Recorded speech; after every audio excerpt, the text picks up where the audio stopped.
Hey folks, welcome to this video on Frontier video. I'm Jay Wakefield. Now, if you're like me and grew up in the 90s, having a portable games console that you took with you on the road meant having a Nintendo Game Boy. 4 MHz processor, monochrome screen, basically kind of blue on some kind of off yellowish green, which my mum used to call baby's nappy colour, and stereo sound when you had headphones plugged in. However, Nintendo's Game Boy was not the only games console for the portable market. Of course, we had the Atari Lynx, and we had this, the Sega Game Gear. Now, I've never owned one of these before, so this is actually my first one. So this console holds absolutely no childhood nostalgia for me whatsoever. Well, I say that. The games played on it kind of hold nostalgia for me, in a way, because I had a Sega Master System. Now this Game Gear here is basically supposed to be a portable Master System. Now, it differs from the Game Boy in more ways than it being made by Sega and the Game Boy being made by Nintendo. First off, the form factor. Whereas the original Game Boy had an upright form factor, kind of screen at the top, buttons at the bottom, and kind of a vertical rectangular shape, this had a form factor more similar to that of the Game Boy Advance and the Game Boy Micro. Now, also, unlike the Game Boy, this had a backlit colour screen, which was very much ahead of its time. However, it did have some problems, which is probably why a load of people may not remember them. Only one of which is the fact that my unit, there is a screw missing.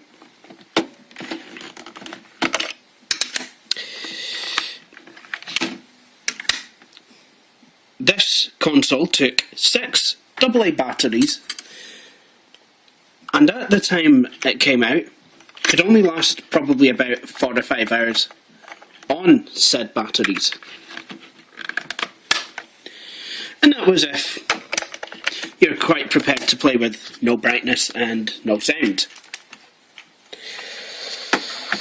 However, that wasn't its only problem. I'm not too sure how good build quality was on these, but I mean this does feel pretty sturdy. However, when I did get it, this D-pad was missing, and the rubber part underneath, in fact, somewhere I have it, this wee guy seemed to be missing one of the buttons. So, yes, well, you could have it installed in the console, and you could press these buttons, but there was no down. Which was fine if you're playing Sonic the Hedgehog and didn't necessarily need to use the crouch option. Because I don't necessarily have 6 AA batteries here, talking of which, modern day batteries, people have reported that with batteries, today's batteries, they can get the running time of this console up to about 7 hours, which basically means battery technology has probably improved in the last 20 years. However, I'm not going to use batteries. Here I have a universal powered adapter, which normally goes with my keyboard. But because it's universal, the Sega Game Gear will not mind if I plug this in. However, before I do that, let me show you a wee bit around the console. On the bottom you have two wrist straps. This is how the original owner kind of sewed it in, and when I took this thing apart to replace the buttons, basically I just kind of left it as it was and put it back how it was. Am I not the most responsible person in the world? No, I'm not. On the right hand side we have a brightness control for the screen. It's at maximum brightness. That might give you a clue as to another of the problems. We have a big red power switch, so 90s. DC in for wall power. Cartridge slot. Volume control. Headphone port. And then on the left side there's nothing. So let's switch this on. I don't know how I'm going to be able to show you me playing a game on this, because of course you really could do with the two hands. But what we're going to do is we're going to switch it on anyway, and hopefully I might be able to just have it running a preview. Can you guess what one of the first problems is yet? Well, if you can't, it's that this uses a very poorly distributed backlit screen, and in a minute you'll find out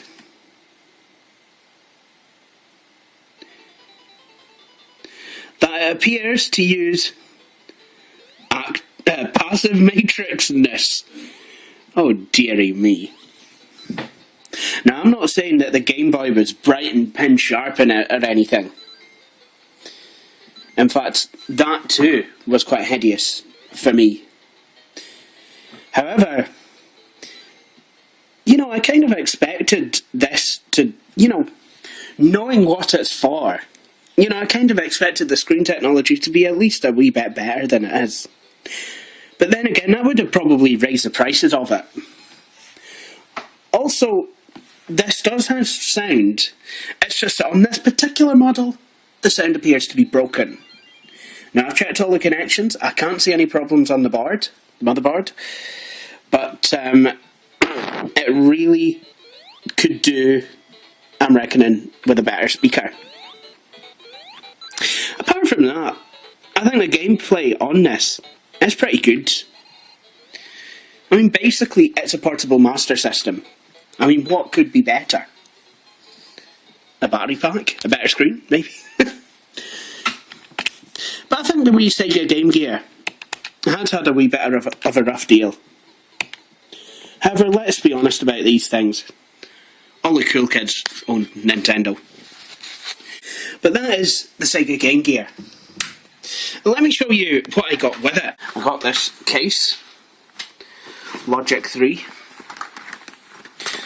Now, I'm not sure if this is specifically for a Game Gear, but it basically just looks like a case where you would put a portable games console in.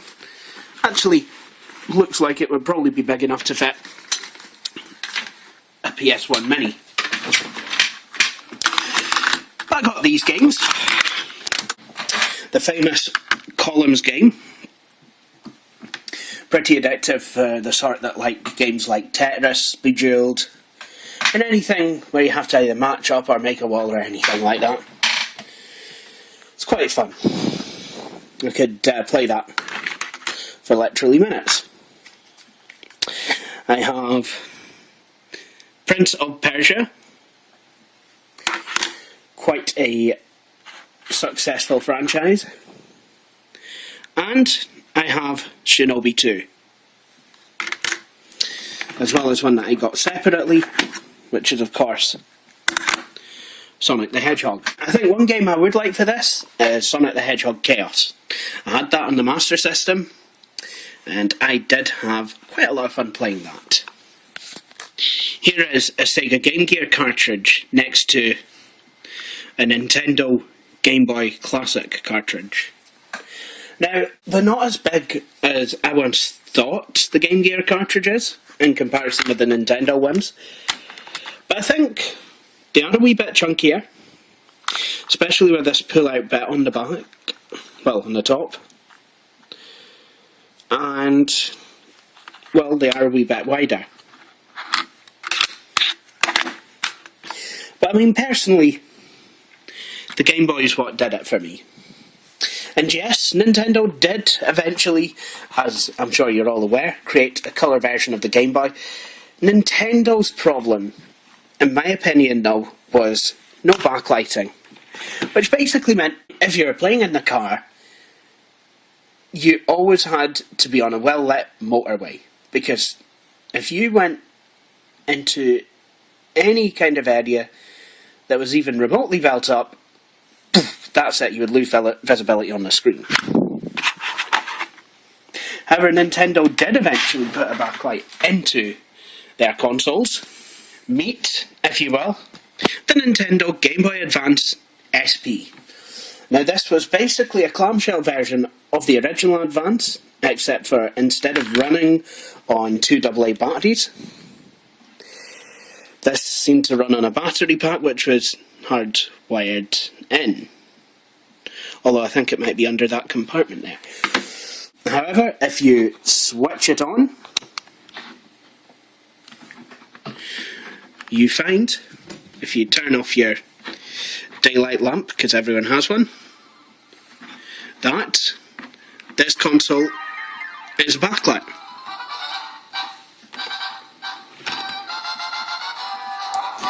So let's compare notes with the Game Gear. You're separating these technologies, and these games are kind of similar in what they're about, both very Japanese, but while the Game Gear has a brighter screen, the Game Boy Advance SP screen is just a lot more colourful.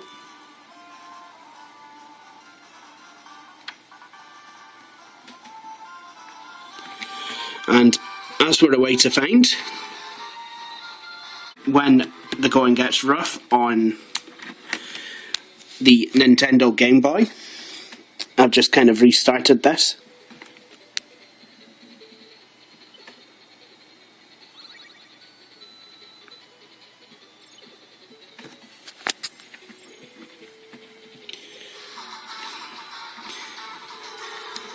The active matrix has become cheap enough to implement into portable games consoles. I think overall, Nintendo did seem to get the marketing a lot better. Because let's be honest, Sega don't really exist as a console maker anymore. Whereas Nintendo, they went on to do the 3DS, and all sorts of other DSs. They've got the Wii and the desktop, if you will, market. And they're coming out with the Wii U, which you'll not be able to afford. However, as much as I like the Game Boys, and I really, really do, I just wish that they have included backlighting with the original colour. Because I think the most easy to see Game Boy of them all is actually the Pocket, because it's literally as close to black and white as you can get on a monochrome LCD screen, and all the pixels are really quite well defined. Literally with the Game Boy Pocket, they got it. Everything was about as visible as you could want it to be. Now, just another wee note about the... I'll shut these up. Just a wee note about the Game Gear. You may remember me saying that this took 6 AA batteries. Well, the Game Boy took 4 originally, and then the Game Boy Pocket and Colour, they took 2. Now, the Game Boy Colour and Pocket, well, the Game Boys in general lasted quite a while on battery. I know, I owned one, I couldn't put it down.